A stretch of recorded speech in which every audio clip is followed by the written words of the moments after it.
Haleluya, haleluya, haleluya, atau pujilah Tuhan, pujilah Tuhan, pujilah Tuhan. Dan itu patut kita ada dan ucapkan sepanjang kehidupan kita sebagai tanda syukur kita. Karena apa?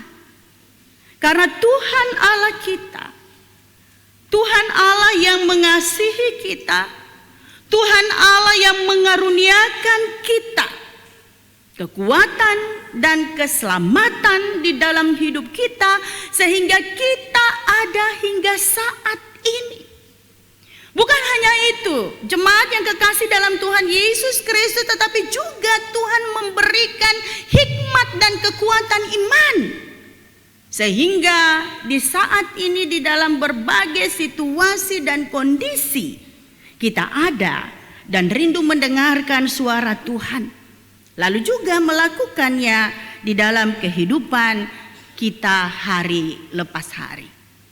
Jemaat yang sungguh dikasihi oleh Tuhan Yesus Kristus, tema minggu yang diangkat Gereja Protestan Maluku saat ini adalah suara Tuhan penuh kekuatan, yang dilandasi dengan firman-Nya terambil dari Mazmur 29 ayatnya yang pertama hingga ayatnya yang ke-11 yang kita telah dengarkan tadi melalui pembacaan firman-Nya yang dibawakan oleh hamba Tuhan Ibu Penatua.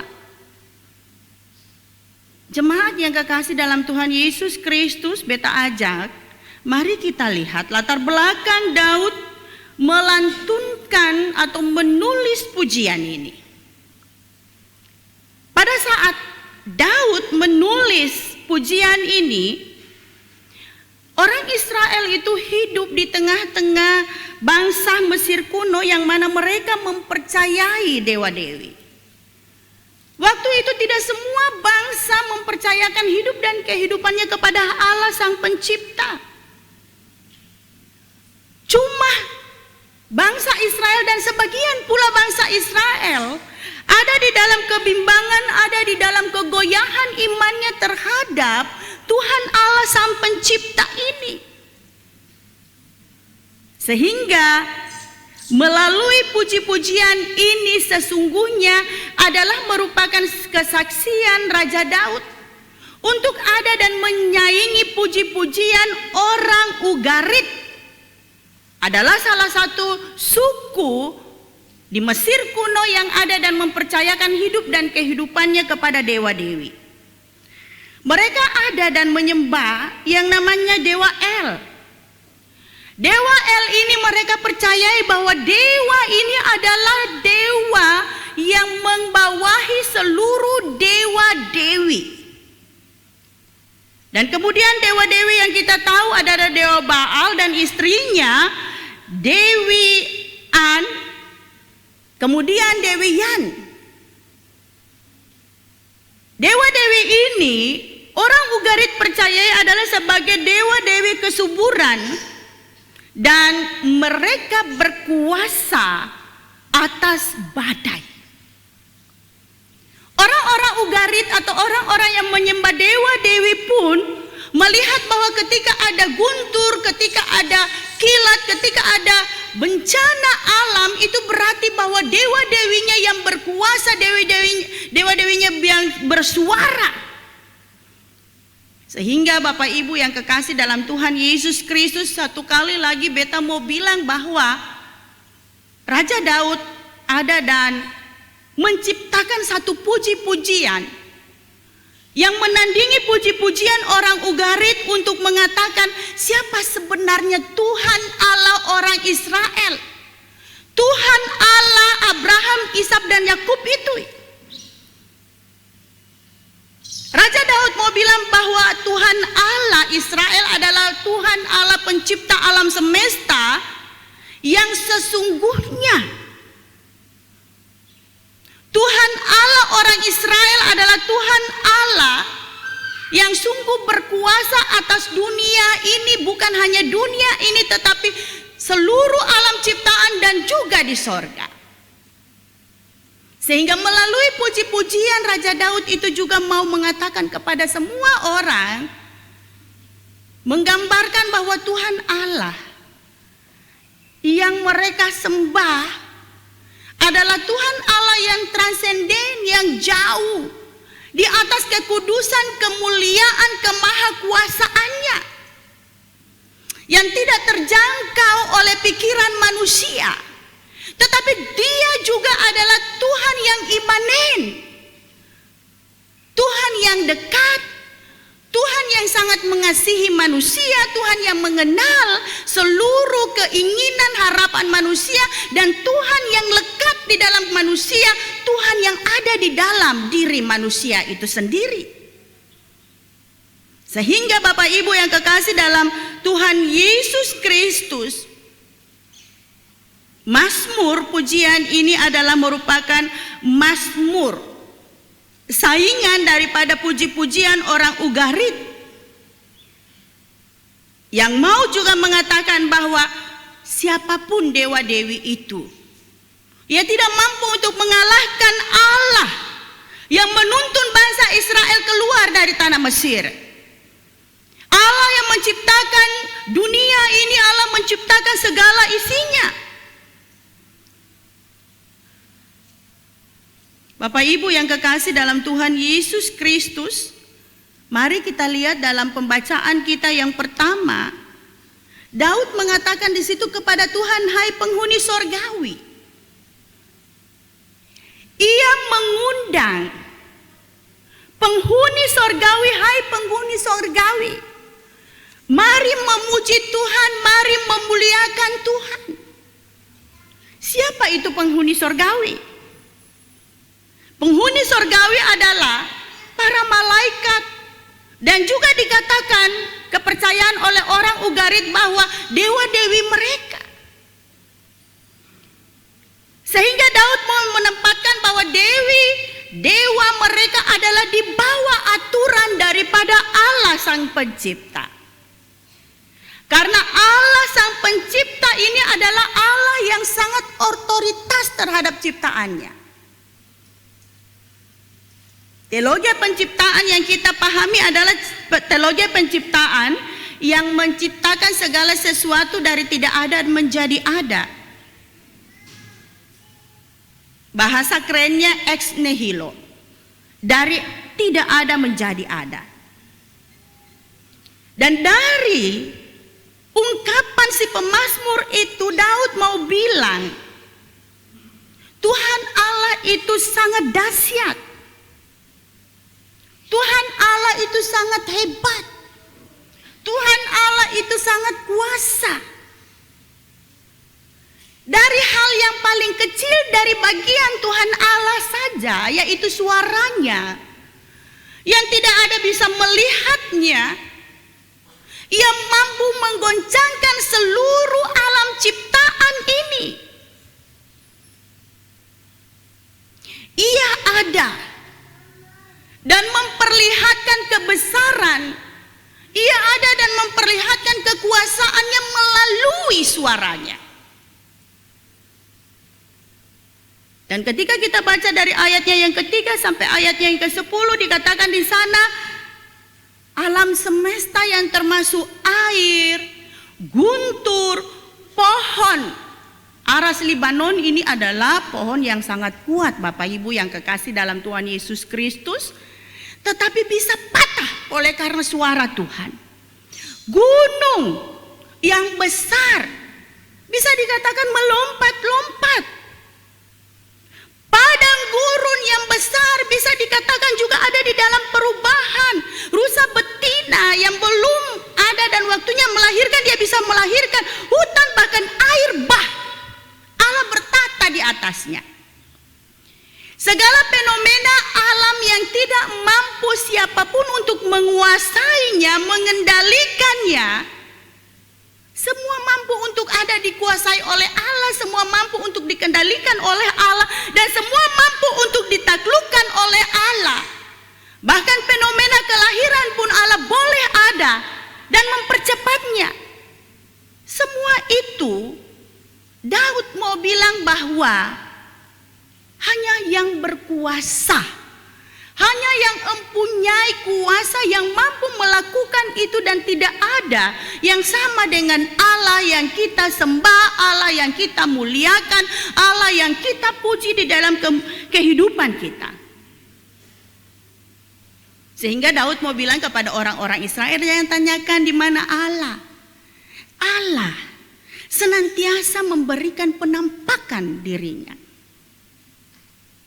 di seluruh ciptaannya. Orang-orang yang menganggap dirinya hebat senantiasa bilang Allah itu teofani.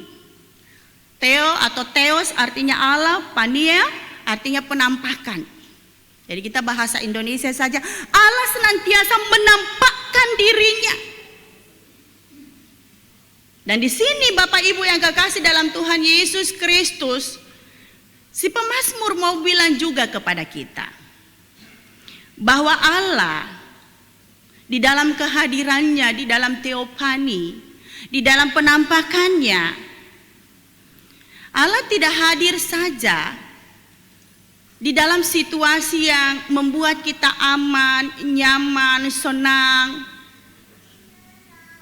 Tetapi si pemazmur bilang bahwa Allah juga hadir di dalam peristiwa-peristiwa yang membuat kita goncang, membuat kita takut. Allah mau bilang bahwa segala situasi dan kondisi di dunia ini adalah di bawah kendali dan penguasaan Allah. Penampakan Allah, suara Allah ada di dalam setiap peristiwa kehidupan manusia. Sehingga hal yang harus dilakukan oleh manusia adalah kenalilah suara Tuhanmu. Bukan saja ketika engkau ada dan diberikan jabatan yang baik, diberikan umur yang panjang, diberikan kesehatan, Allah bersuara kepadamu. Tetapi justru suara Allah yang dahsyat untuk merubahkan kehidupanmu ketika kamu ada di dalam pergumulan-pergumulan yang berat. Ketika kamu ada di dalam sakit yang panjang, ketika kamu ada di dalam pertengkaran dengan suami dan istrimu, ketika kamu ada di dalam masalah studimu, ketika kamu ada di dalam masalah pekerjaanmu, ketika kamu ada di dalam setiap persoalan-persoalan kehidupanmu, baik ekonomimu, Allah ada dan menggoncang kehidupanmu, bukan untuk menjatuhkanmu, tetapi justru untuk mengangkatmu, justru untuk memulihkanmu, justru untuk ada dan menyadarkanmu bahwa di dalam peristiwa yang engkau hadapi pada saat ini, engkau tidak bisa selamat ketika engkau mengandalkan kekuatanmu, tetapi engkau bisa selamat ketika engkau mendengarkan suara Tuhan Allahmu di dalam kehidupanmu, dan lakukanlah suara Tuhan Allahmu itu di dalam kehidupanmu. Sehingga Bapak Ibu yang kekasih dalam Tuhan Yesus Kristus, semua orang sekarang sudah mengeluh tentang corona ini. Tetapi beta mau bilang sebagai hamba Tuhan bahwa justru Allah juga ada di dalam badai corona ini. Sama seperti yang dikatakan oleh si pemazmur, Allah ada pada guntur air bah, gunung yang melompat-lompat. Pada waktu situasi itu Bapak Ibu yang kekasih dalam Tuhan Yesus Kristus, iman orang-orang Israel terombang-ambingkan oleh kepercayaan. Yang mana yang harus sembah? Allah orang Ugraya atau Allah orang Israel? Orang-orang ini mengatakan Allahnya adalah Allah yang hebat melalui guntur. Orang-orang ini mengatakan Allahnya adalah Allah yang hebat melalui kesuburan tanah yang mereka nikmati di tanah Kanaan. Orang-orang ini mengatakan bahwa Allahnya adalah Allah yang hebat yang memberikan mereka keturunan. Sehingga orang-orang Israel pada waktu itu yang ada di dalam masalah mempertanyakan, lalu Allahku di mana? Siapa yang harus kusembah? Siapa yang harus kupuji? Di mana harus kugantungkan seluruh harapan-harapanku? Dan melalui pergumulan itu, Daud hadir dalam puji-pujiannya bahwa Allahmu sangat hebat. Tidak ada yang ada dan melebihi Allahmu, dan itu juga diharapkan pada saat ini di dalam kehidupan kita sebagai orang-orang percaya. Pada saat ini kita tidak diombang-ambingkan oleh orang-orang Mesir kuno, tetapi kita diombang-ambingkan oleh YouTube. Pada saat ini di banyak YouTube ada dan menyebarkan, di banyak WA ada dan menyebarkan bahwa virus corona, pendeteksi suhu, dan sekarang vaksin ini adalah jalan orang-orang antikristus untuk ada dan mempengaruhi semua orang. Dan banyak orang-orang yang percaya kepada Allah ada dan khawatir, ada dan takut, ada dan gemetar. Kenapa orang-orang itu takut, khawatir, dan gemetar? Karena mereka tidak mendengar suara Allahnya. Mereka tidak tahu kebenaran yang hakiki oleh karena tidak mendengar suara Allahnya. Banyak orang tidak mau ditaruh di jidatnya sekarang. Sekarang semua kita tangan. Jangan, nanti dipasang chip. Lalu bilang virus corona itu hanya sebagai hal yang supaya orang takut lalu antikris masuk. Sekarang waktu tidak ada vaksin, kita semua, kapan pemerintah memberikan vaksin? Kita mau mati baru ada vaksin. Sekarang ada vaksin, sekarang bilang saya tidak mau, karena melalui vaksin nanti kita divaksin dan chip dipasangkan. Wow. Dan banyak orang-orang kita percaya bahwa itu betul. Bapak Ibu yang kekasih dalam Tuhan Yesus Kristus, saya bukan ahli elektronik, tetapi sedikit ada dan melihat bahwa sebenarnya chip itu adalah rangkaian elektronik yang mengendalikan alat-alat elektronik. Semua orang takut dengan chip. Padahal sekarang orang semua membawa chip. Bapak Ibu semua bawa HP kaseng. Ada HP? Ada HP-nya? Di dalam HP itu ada chip. Bapak Ibu di rumah ada televisi kaseng. Ada? Di dalam televisi itu ada chip.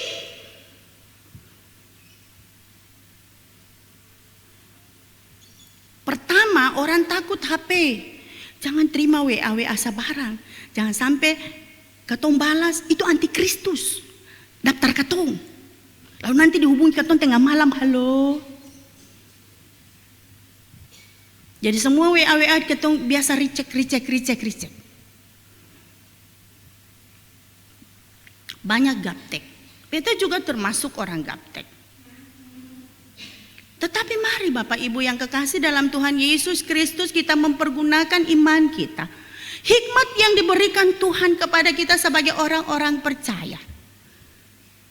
Apakah betul Tuhan membiarkan orang-orang yang tidak bertanggung jawab itu mengendalikan hidup orang-orangnya? Apakah betul Tuhan membiarkan kita sebagai orang-orang percaya untuk ada dan menjadi mangsa kesia-siaan daripada orang-orang yang tidak menciptakan kita? Melalui firman ini Bapak Ibu yang kekasih dalam Tuhan Yesus Kristus, mari dengar suara Tuhan di dalam kehidupan Bapak Ibu. Mari luangkan waktu Bapak Ibu untuk membaca firman Tuhan, mengenali konteksnya, memahami isinya, dan melakukannya di dalam kehidupan hari lepas hari.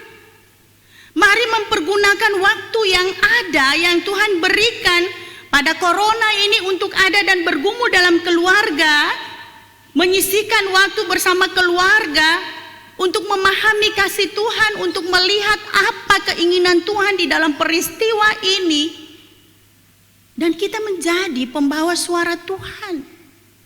Bukan malah kita menyebar konteks-konteks yang hoax. Dan ikut mengatakan bahwa ya betul, itu antikris. Yang kita pahami antikris adalah orang-orang yang tidak ada dan melakukan kehendak Tuhan di dalam kehidupannya.